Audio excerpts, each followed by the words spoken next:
정치권 관심 뉴스 짚어보는 포커스 나이트 시간입니다. 오늘은 최창렬 용인대 특임교수, 최수영 정치평론가 나오셨습니다. 어서 오십시오. 안녕하세요. 네, 안녕하십니까? 자, 정치권이 6개월여 남은 내년 지방선거를 앞두고 일찌감치 민심 잡기에 바쁜 모습입니다. 민주당은 서울시 민심을 듣겠다면서 서울시당 경청단을 출범했고요. 국민의힘은 경북 구미에 있는 박정희 전 대통령의 생가를 찾았습니다. 여야 대표 발언 먼저 들어보시겠습니다. 종묘를 보존해야 된다는 서울 시민들의 목소리가 드높습니다.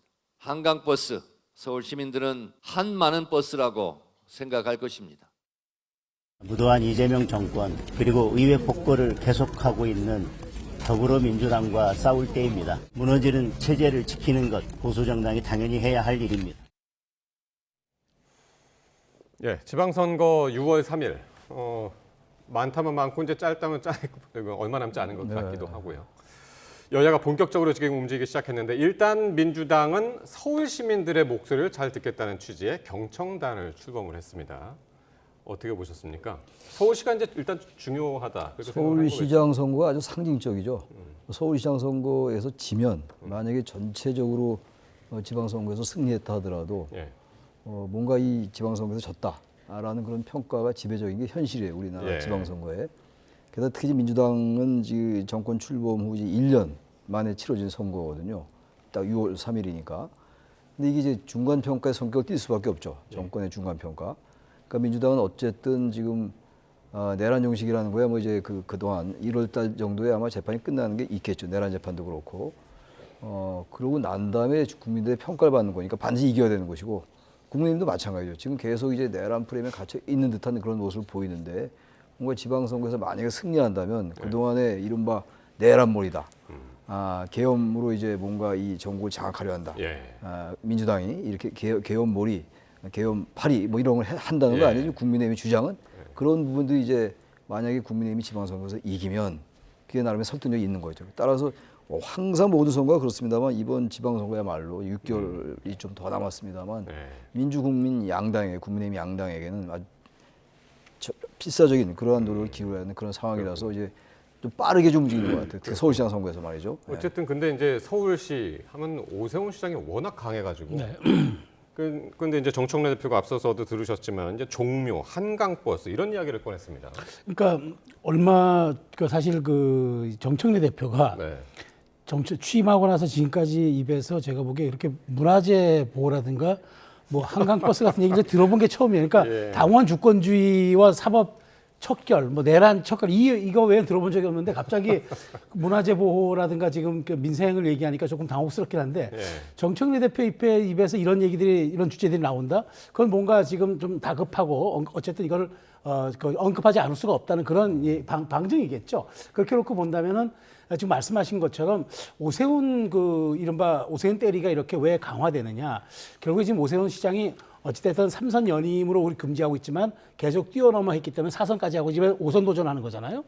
그러면 사실 5번의 시장을 도전한다는 게 어찌 보면 이게 굉장히 정 대표 입장에서는 이게 기회 요인도 되고 약점 요인도 되다 보니까 또 오세훈이라는 얘기를 제가 한 거 들었어요. 또 오세훈이냐 뭐 그런 얘기인데 저는 오세훈 시장이 때리기가 이렇게 강화되고 여권의 오세훈 스토킹이 이렇게 좀 집요하게 할수록 오히려 에펠탑 효과를 누리고 있는 오세훈 시장 입장에서는 뭔가 일하는 오세훈, 논쟁의 중심에 서 있는 오세훈, 노출 빈도와 주목 빈도가 여권에서까지 또 높아지는 오세훈 이런 효과들이 있기 때문에 이렇게 과한 공격이 과연 이게 민주당의 전략으로 올바르냐. 근데 그럼에도 불구하고 민주당도 전략팀이 있으니까 알 텐데 그럼에도 불구하고 오 시장을 꺾지 않으면 지금 최 교수님 말씀하신 것처럼 지방선거에서 이겨도 다 진 것 같은 느낌이기 때문에 아마 이 부분은 계속될 것이다. 뭐 1000만 시민 경청단 얘기도 나오는데 어쨌든 이렇게 과도한 저는 오 시장에 대한 공격은 과연 이게 전략적으로 옳은 것인가 이 부분에 대한 약간 의심은 있어요. 그러니까 그렇다고 또 외면하기도 그렇고 적절한 그 지점을 이제 찾기가 참 쉽지 않은 것 같은데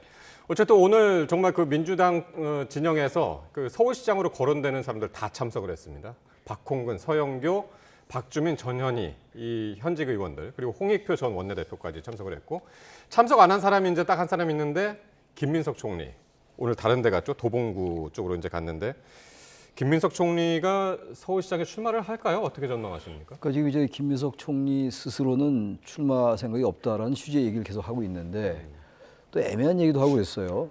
자신이 이제 대통령께 총리를 좀 더 하고 싶다, 더 시켜줬으면 좋겠다라고 얘기했더니 그렇다 하더라도 자기 하고 싶어서 하고 싶다고 하는 게 아니다, 뭐 이런 취지로 해석되는 얘기를 한 걸로 봐서는 어느 정도 이 여운을 자꾸 남기는 것 같아요.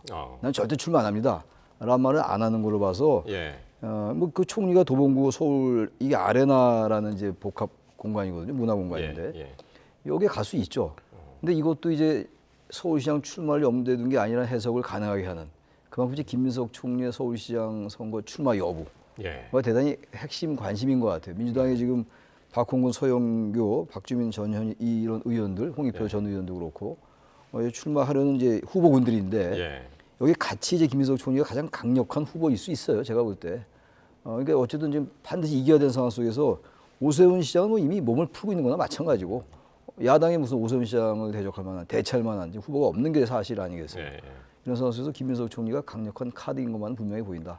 그러니까요. 그리고 이제 총리가 그러니까 한강버스 얘기도 하고 종로 얘기도 하는 거 아니겠어요? 그래서 네. 이제 더 이제 서울시장 그렇습니다. 예. 후보 나오는 거 아니냐 이제 이렇게 이야기들이 많은데 어쨌든 그 주변에서 이제 전문가들 분석하기는 좀 상당히 이제 다양한 의견들이 나오는 것 같습니다. 저는 안 할 거라고 봐요. 안할 거다. 왜냐하면 물론 지금 빌드업은 할 겁니다. 그런데 여론의 지형이 내년 초반까지 받쳐주지 않으면 출마 안 할 겁니다. 내년 트라우마가 있어요. 2002년도 잘 나가던 정치인, 청년 정치인 김민석이 2002년도 이명박 서울시장과의 간판 승부에서 서울시장 선거에서 지면서 그때부터 나락으로 떨어졌어요. 네. 그래서 굉장히 그 휴지기가 길었고 그 이후에 뭐 정몽준의 무슨 뭐 승리연합 20일인가 거기도 갔다가 굉장히 낭인 생활을 많이 했기 때문에 만일 이번 서울시장 선거에서 만약 총리 타이틀로 나가서 이기면은 정말 그 전도양양한 대선 가도가 열리겠지만 만일 이번에 져버리면은 정말 리스크가 커버려요. 기회가 없어요. 그러니까 그럼 하겠느냐? 근데 당대표 선거를 한번 해볼 만하다는 생각이 들 거예요. 왜냐하면 친명 쪽에서도 지금 이 정청래 대표에 대한 반감이 커지고 있기 때문에 이걸 대체할 수 있는 누군가의 정치적 대체제가 있어야 한다는 얘기가 있는데 아마 좀 김 총리 가능성이 있어서 다만 지금 이제 너무 정치 현안에 깊이 개입해버리면 그러니까 이제 이재명 정부의 골든타임 6개월이 자꾸 이제 좀 희석되다 보니까 네. 말을 아끼는 측면이 있지만 저는 선택지가 있다면 1순위가 당대표고 2순위가 서울시장이다. 예. 다만 서울시장은 내년 초반까지 오세훈 시장과 대등하게 받쳐주면은 한번 해볼 가능성이 있고 그렇지 않으면 저는 내년 7월에 당대표 선거로 전환할 가능성이 있다고 봅니다. 예. 자, 그런가 하면 국민의힘의 장동혁 대표는 경북 구미로 갔습니다. 박정희 전 대통령 생가를 방문해서 참배도 했는데 왜 오늘 여기를 갔을까요? 그 자체적으로도 좀 메시지가 있을 것 같기도 하고. 박정희 전 대통령의 생가니까 네. 보수의 성지예요, 말하자면. 박근혜 전 대통령도 당연히 연관되는 것이고. 그러니까 이제 지방선거 앞두고 특히 지방선거를 앞둔다기보다도 지금 이제 장외투쟁을 하고 있는 거 아닙니까? 지금 11군데 순례하고 있는 건데 거기서 내는 메시지가 있잖아요. 이재명 대통령 탄핵이라든지 이재명 대통령 끌어내리기 같은 거, 이 아주 강성 이미지, 강성 발언을 하고 있단 말이에요. 그러니까 어떤 보수 유권자들이 볼 때 가장 그 어필할 수 있는 지역, 예. 그게 대구이고 거기서 박정희 생가라고 지지층 결집을 지지층 위한 결집이죠. 곳으로. 지금 어쨌든 장동혁 대표는 그래서 전형적인 그 지지층, 강성 당원들, 또 강성 지지자들, 예. 당내에서는 강성 당원들, 그리고 이제 일반 유권자를 대상으로는 강성 지지자들 이제 결집시키고 예. 그 다음에 어떻게 할지 모르겠어요. 이 결집시킨 다음에 뭐 중도 확장으로 나갈지 과연 이렇게 하는 게 당장은 지지자 결집을 해서 자기 정치를 하려 하는 것 같은데 당내 어떤 자신의 세력을 착근시키기 위해서 그런 것 같은데 그게 과연 나중에 가서 지방선거에 만약 이런 식으로 중도 확장이 실패한다면 네. 본인도 어려워지는 거거든요. 그러니까 이거 대단히 이제 장동혁 대표도 이제 그 선택을 해야 될 겁니다. 11월 3일날 비상계엄 1주년을 앞두고 있기 때문에 예. 선택도 해도 아마 그런 관점에서 이 박정희 생가를 방문한 게 아닐까라는 예. 생각이 들기도 합니다. 그러니까. 네. 예. 홍 의원님. 저는 정치에서 이제 기본 승리 법칙이 있습니다. 선거의 승리 법칙. 넓히면 이기고 좁히면 집니다. 그게 뭐 그건 간단한 승리의 법칙입니다. 근데 지금 일각에서는 장 대표가 자꾸 이렇게 좁히는 길로 가느냐 이런 얘기를 많이 우려하죠. 근데 더더군다나 이런 와중에 그 지금 박정희 전 대통령의 생각을 갖다 뭐 대표 정치인의 발과 정치인의 입을 보면은 그 사람의 지향점을 알 수 있는 게 분명한 것 아닙니까? 더 결집시키겠다는 얘기죠.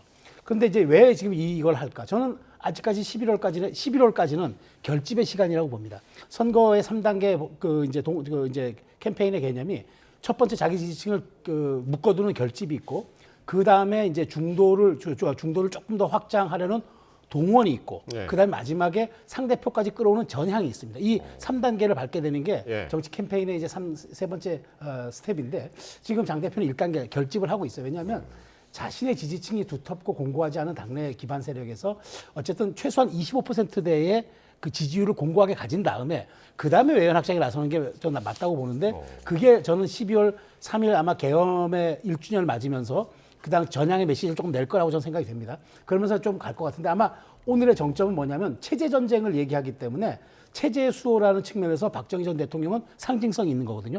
이른바 새마을운동과 보수반공이라는 기치를 내건 분이기 때문에 그런 측면에서 오늘 가서 본인의 지향점을 확실하게 얘기한 다음에 아마 저는 이번 주가 그 마지막에 결집의 시간으로 보고 12월 3일이 되는 다음 주부터는 아마 장도영 대표도 조금 더 넓혀나가는 외연적 스텝을 밟을 거라고 저는 예측을 합니다. 그래서 오늘 대구 방문과 박정희 생가 방문은 결집의 마지막 시간을 예. 다독이려는 아하. 의도가 있는 것으로 보입니다. 근데 저는 그런 생각이 들어요. 이 결집을 하겠다는 건 알겠는데 이른바 강성 우파, 이른바 아스팔트 우파라는 말도 많이 했죠.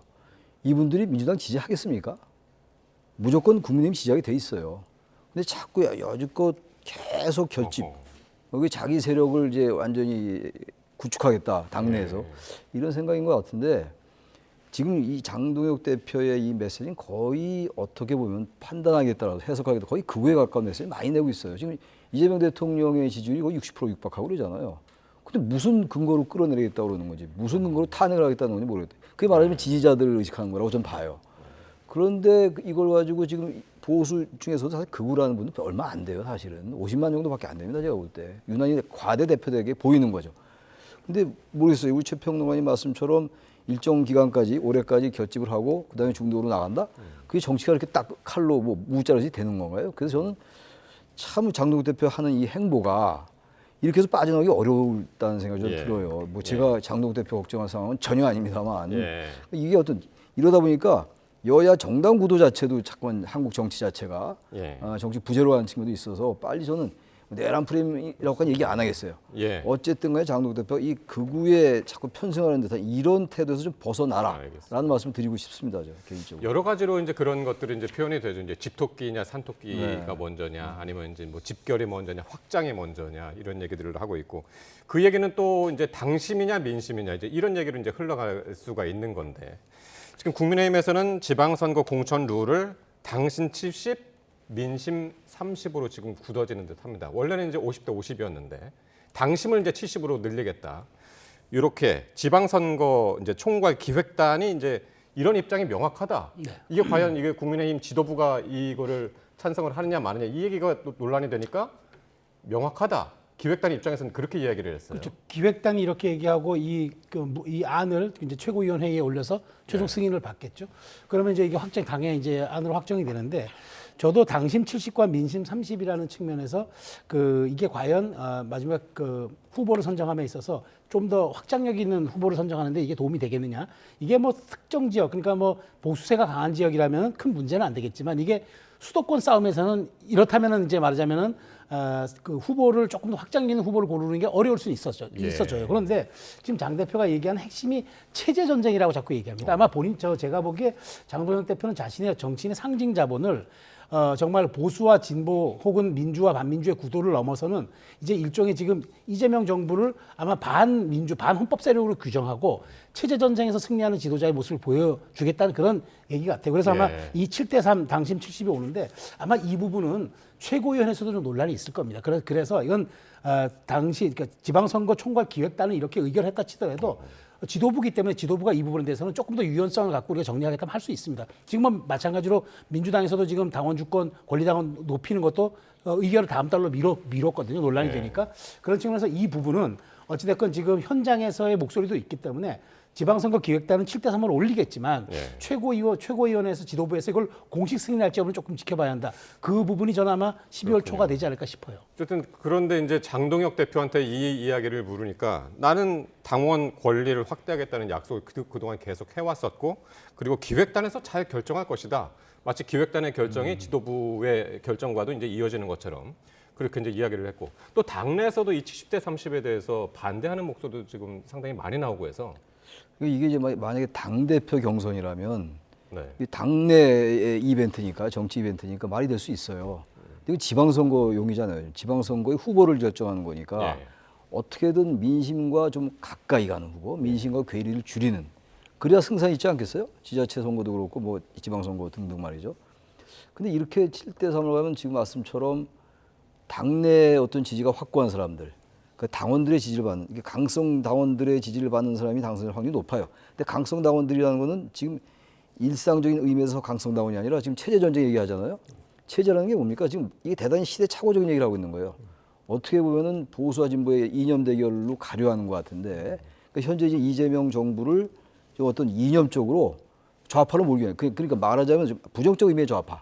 네. 유럽에서 좌파 우파의 그런 좌파가 아니라 이른바 색깔론이 좀 살짝 가미된 그렇게 몰고 가려 하는 것 같아요. 체제 전쟁이라고 하면서 예. 박정희 생각을 방문하고 거기 이제 부합하는 강성 당원들의 지지를 받기 위해서 한다. 이게 뭔가 맞아 떨어져요. 5대 5에서 당심 70대 30으로 바꾸는 거. 그러니까 지금 말씀처럼 당내에서도 반발이 나오는 거예요. 이렇게 해서 과연 지방선거 이길 수 있겠느냐. 예. 당심과 민심을 이거 당대표 경선도 아닌데 유권자들이 다가가야 되는 건데 이거 자꾸 이렇게 하는 게 예. 장동욱 대표의 기본 스탠스하고 맞아 떨어져요. 저는 이런 전략이 무슨 뭐 당위적으로 옳다 그르다를 떠나서 전 전략적으로도 별로 유효하지 않다라고 저는 예. 생각합니다. 예.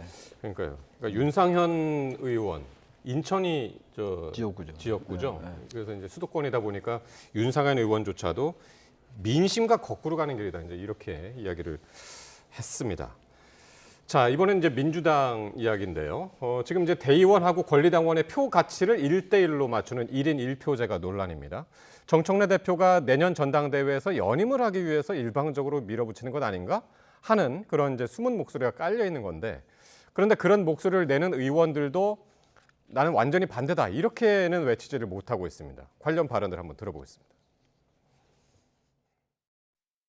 무조건 정해졌으니 따라오라라는 식의 방식은 민주적 절차에 부합하지 않는다 이렇게 생각합니다. 사실 저는 권리당원 비율 높이는데 적극 찬성합니다. 제 개인의 이해관계와 상관없이 이것은 원칙의 문제이고 절차의 문제이고 반대 목소리를 낸 건 아닙니다. 큰 틀에서 1인 1표제는 우리가 가야 될 당원 주권대라는 철학과 흐름을 같이 하기 때문에 찬성한다. 그러나 절차와 뭐 시기 이런 부분에 대한 고민들이 좀 더 당겨져 있어야 됐다. 예, 조금 어떻게 들으셨는지 모르겠습니다. 그러니까 사실상 반대 목소리를 내는데 사실 나는 적극 찬성한다고 그랬고요. 반대 목소리를 낸 건 아니다라고 이야기를 해서 네, 어떻게 들으셨습니까? 그러니까 무서운 거예요, 권리당원이. 지금 권리당원 숫자가 164만 명입니다, 민주당. 164만, 물론 이게 제가 보기에 허수도 있을 겁니다. 허수도 있는데 1,000원씩 당비 낸 사람들의 지금 6개월 된 사람들의 숫자가 거의 이래요. 근데 이 164만 명, 지금 나 이거 반대합니다 하면은 164만 명이 우리의 권리 행사를 방해해? 이렇게 돼버리면은 국회의원 자기 앞으로 무슨 가끔 선거에 나갈 때마다 예. 제동이 걸기 때문에 이게 무서우니까 그렇지만 반대하지 않지만 지금 절차적으로 시기적으로 이건 반대다 이렇게 얘기를 하는 거죠. 왜 시기적으로 절차적으로 반대일까요?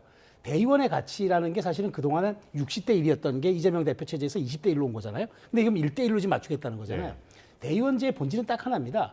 이 지역의 등가성입니다. 즉 말하자면은 민주당의 당세가 약한 그 권리당원이 대구에만 몇 퍼센트 줄 아세요? 2%밖에 안 됩니다. 영남 전체를 합해봐야 10%예요.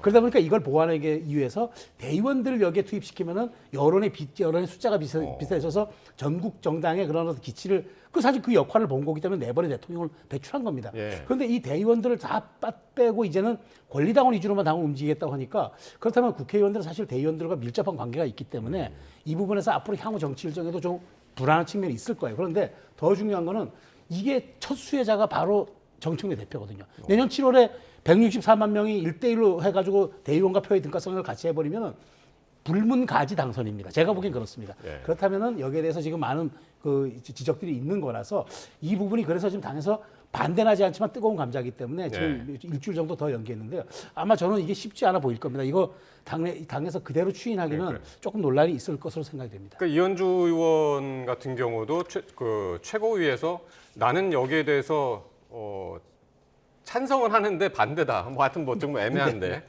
그렇게 얘기를 해놓고 나는 찬성을 한다고 해놓고 자리를 박차고 나갔단 말이에요. 그것도 약간 좀 아이러니한 그런 상황인데 어쨌든 거기서 이어진 당무위에서는 최종 결정을 위한 중앙위원회 소집을 일주일을 연기를 했습니다.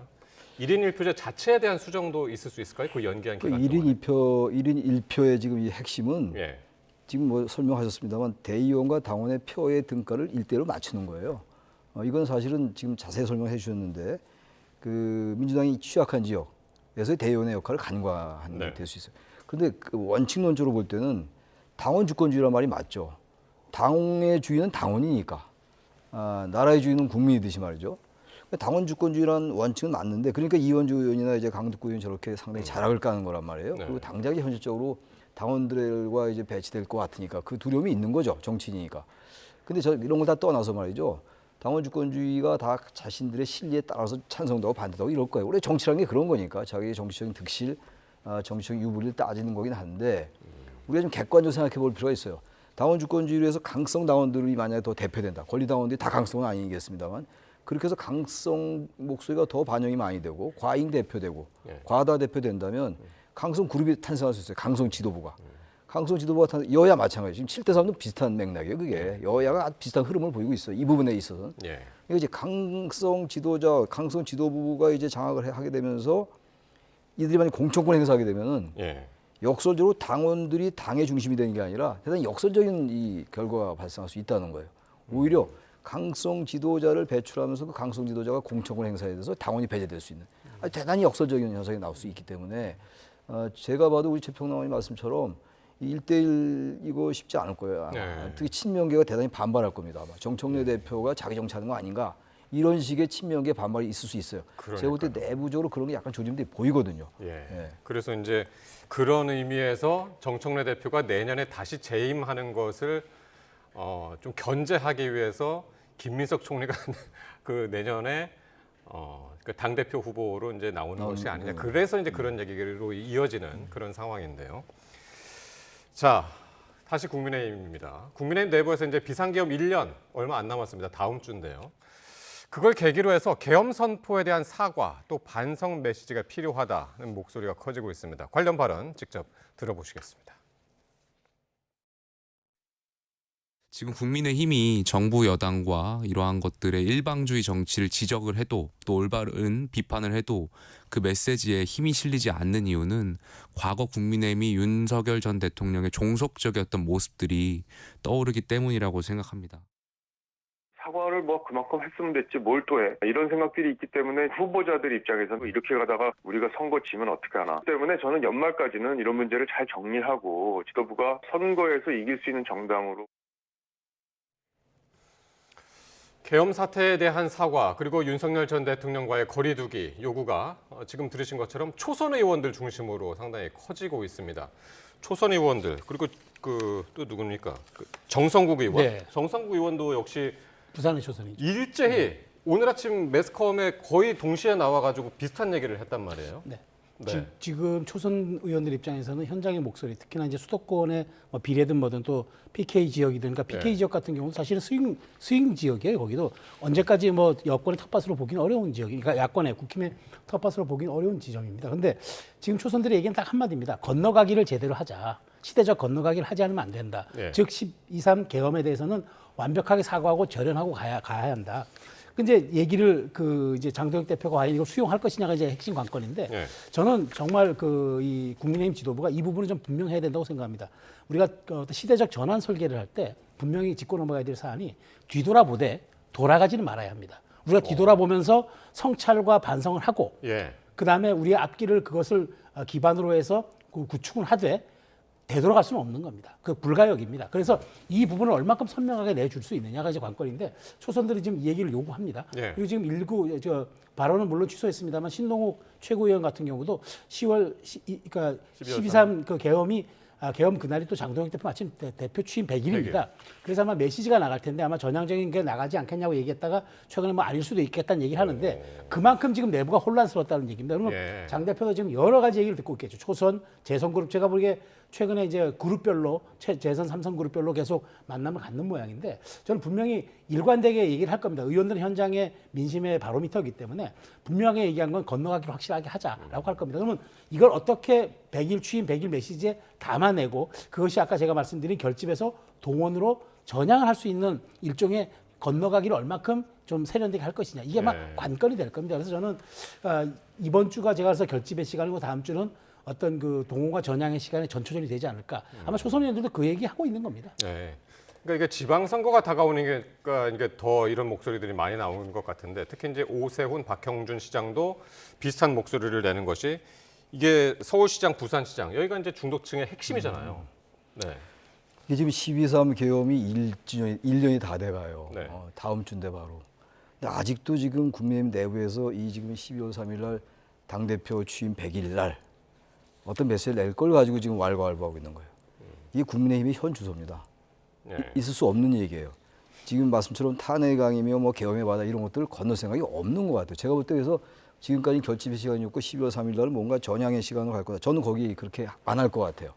그렇게 제발 했으면 좋겠는데 안 할 것 같다. 안 할 것 같아요. 제가 사과 안 할 것 장동 같다. 대표가 사과를 하더라도 아주 사과로 받아들여지기 어려운 계엄에 대한 사과 여러 번 하긴 했어요. 근데 그게 국민들에서 전혀 사과로 받아들여지지 않죠. 계엄은 잘못한 거다라고 얘기하면서 여러 가지 얘기를 하잖아요. 입법 독재가 있었기 때문에 한다. 그러니까 사실상 계엄에 사과한다고 하면서 계엄을 옹호하는 그런 스탠스를 취해왔어요. 그런 입장을. 근데 계엄 사과는 확실하게 해야 돼요. 우리 대한민국 정치를 40년 전으로 퇴행시켰다. 예. 시대착오적이고 대단히 퇴행적이었다. 우리가 배출한 윤석열 전 대통령을 배출한 우리가 잘못했다. 뭐 이 정도 나와줘야 돼요. 최소한도. 예. 제가 볼 때 그런 수준은 전혀 안 나올 것 같고 아마 계엄에 대한 당연히 12월 3일 날이니까 네. 거기는 어떤 형태의 메시지는 있겠습니다만 아마 지금 국민의힘에서 중도층으로 소구하기를 바란 그런 의원들의 생각에 부합하는 제가 그런 메시지는 장동 대표가 내지 않을 것 같다. 그러니까요. 장동혁 대표가 또 이런 얘기를 했죠. 우리가 사과를 한다고 그들이 전쟁을 끝내냐. 그런 고개를 숙이면 목을 칠 것이고. 그러니까 그런 태도를 가지고는요. 강이건 바다건 못 건너요. 그러니까 그게 좀 인식의 한계가 있는 것 같아요. 전략의 문제라고 아무리 그런 측면에서 봐주려고 해도 아무래도 어떤 계엄 상황을 가지고 여전히 정치적으로 이용하려고 또 극우 유권자들, 그 극우 또 강성주자들 결집하는지 참으로 개탄스럽다는 말을 안 드릴 수가 없어요. 자, 12.3 계엄이 이제 점점 1년이 다가오고 있는데 민주당에서는 내란 전담 재판부 설치를 재추진하겠다는 이야기를 이제 공식화했습니다. 신중론을 그동안 이제 계속 유지하다가 입장을 선회를 했습니다, 요즘에. 예, 어떻게 보십니까? 제가 보기에 민주당이 지금 이제 이 부분이 뭐냐면 사실 3대 특검이 민주당이 기대한 만큼의 지금 성과를 못 내고 있어요. 물론 3대 특검이 민주당과 무슨 관계가 있냐고 누가 질문하면은 뭐 사실 명시적으로는 관계는 없지만 어쨌든 여권이 추진하고 있는 지금 내란 그 프레임과 3대 특검이 연동되어 있는 건 분명하거든요.